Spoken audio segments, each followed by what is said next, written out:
నిజామాబాద్ పార్లమెంట్లోని బోధన ముత్యపేట షుగర్ ఫ్యాక్టరీలో భూములను కాపాడి షుగర్ ఫ్యాక్టరీలను పునరుద్ధరించాలని నిజామాబాద్ పార్లమెంట్లో ఎంపీ ధర్మపురి అరవింద్ మంజూరు చేయించిన నవోదయ పాఠశాలకు తక్షణమే భూమి ఇవ్వాలని డిమాండ్ చేస్తూ నిజామాబాద్ పార్లమెంట్ సభ్యులు ధర్మపురి అరవింద్ పిలుపు మేరకు కోరుట్ల నియోజకవర్గంలో భారీ ధర్నా నిరసన కార్యక్రమం పాల్గొనడం జరిగింది.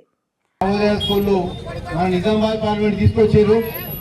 దాంట్లో జగిత్యాల డివిజన్ లో కోరుట్లలో పెడితే ఈ విద్యార్థులకు రెండు జగిత్యాలకు మెట్పల్లికి మధ్యలో కోరుట్ల ఉంది కాబట్టి కోరుట్లలో పెడితే మనకి రెండు టౌన్స్ కవర్ అవుతాయని చెప్పి కోరుట్లలో అక్కడ జక్రాన్పల్లి పెడితే బోధన నుంచి నిజామాబాద్ నుంచి జక్రాన్పల్లి విద్యార్థులకు అందరికీ సౌలత అవుతుందని చెప్పి అన్నది నిర్ణయించి కలెక్టర్ తోటి లెటర్ అన్ని కేంద్రంకు పంపించి అన్ని అప్రూవల్స్ వచ్చినాక సుదర్శన్ రెడ్డి గారు Bodhan Nizam sugar factory lands ను అన్యాకృతం చేద్దామనే ఆలోచనతో ఇది మళ్ళీ నవోదయ కలాటి చేద్దామని ఒక లెటర్ పంపడం వల్ల ఈ రోజు విద్యార్థుల నవోదయ స్కూల్ అనేది ప్రపోజల్ క్యాన్సిల్ కావడం జరిగింది.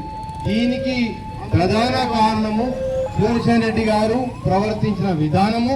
ఒక షుగర్ ఫ్యాక్టరీ రైతులకు ఎలాగైనా అన్యాయం చేసిండ్రు, అన్యాయం జరుగుతుంది.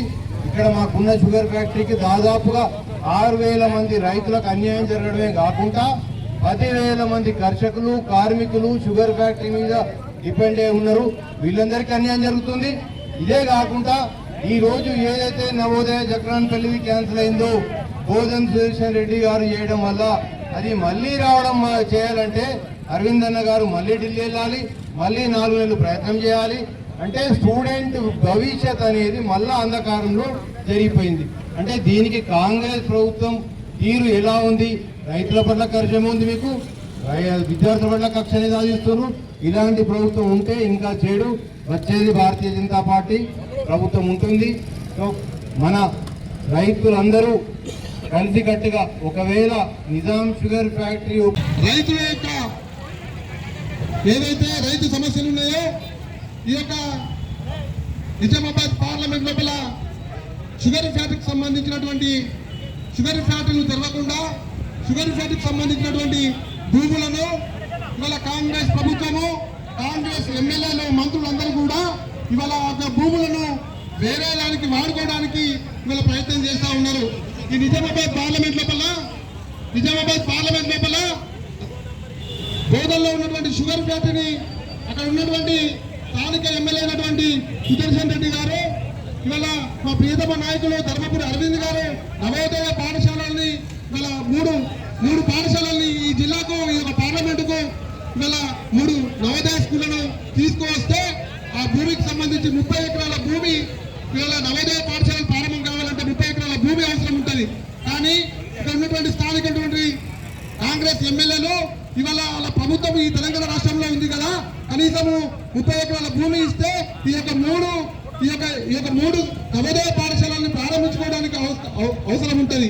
కానీ ఇక్కడ ఉన్నటువంటి కాంగ్రెస్ పార్టీకి సంబంధించినటువంటి ఎమ్మెల్యేలు ఇవాళ ఏదైతే షుగర్ ఫ్యాక్టరీ యొక్క భూములను ఈ యొక్క పాఠశాలకు ఉపయోగించుకోవాలని చెప్పి ఇవాళ వాళ్ళు చేస్తున్నటువంటి కుట్రల్ని ఇవాళ భారతీయ జనతా పార్టీ తీవ్రంగా వ్యతిరేకిస్తూ ఉన్నది. ఇవాళ ఈ యొక్క కేంద్ర ప్రభుత్వం నరేంద్ర మోడీ గారు ఈ యొక్క నవోదయ పాఠశాలలను ప్రారంభించాలి, పేద విద్యార్థులను ఆదుకోవాలని చెప్పి ఇవాళ నరేంద్ర మోడీ గారు ఏదైతే ఇవాళ మరి వేసినటువంటి 3 నవోదయ పాఠశాలల్ని ఈ యొక్క జిల్లా కేంద్రానికి పార్లమెంట్ కేంద్రానికి ఇక్కడికి మనం మంజూరు చేస్తే ఇక్కడ కాంగ్రెస్ నాయకులు ఇక్కడ కాంగ్రెస్ మంత్రులు భూమి ఇవ్వకుండా మోసం చేసి ఇవాళ రైతులకు సంబంధించినటువంటి షుగర్ ఫ్యాక్టరీ భూములను ఇవాళ అప్పచెప్పేటువంటి ప్రయత్నం చేస్తూ ఉన్నారు. బిడ్డ దమ్ముంటే షుగర్ ఫ్యాక్టరీలను ఓపెన్ చేయాలి, ఇక్కడ రైతులను ఆదుకోవాలి, అంతే తప్ప ఇవాళ మీకు భూమి ఇవ్వడానికి సాధకపోతే మీరు వెంటనే మీ యొక్క ప్రజాక్షేత్రంలో ఉండడానికి కూడా వీలే అని చెప్పి సందర్భంగా హెచ్చరిస్తా ఉన్నా. తక్షణమే ఇవాళ కేంద్ర ప్రభుత్వం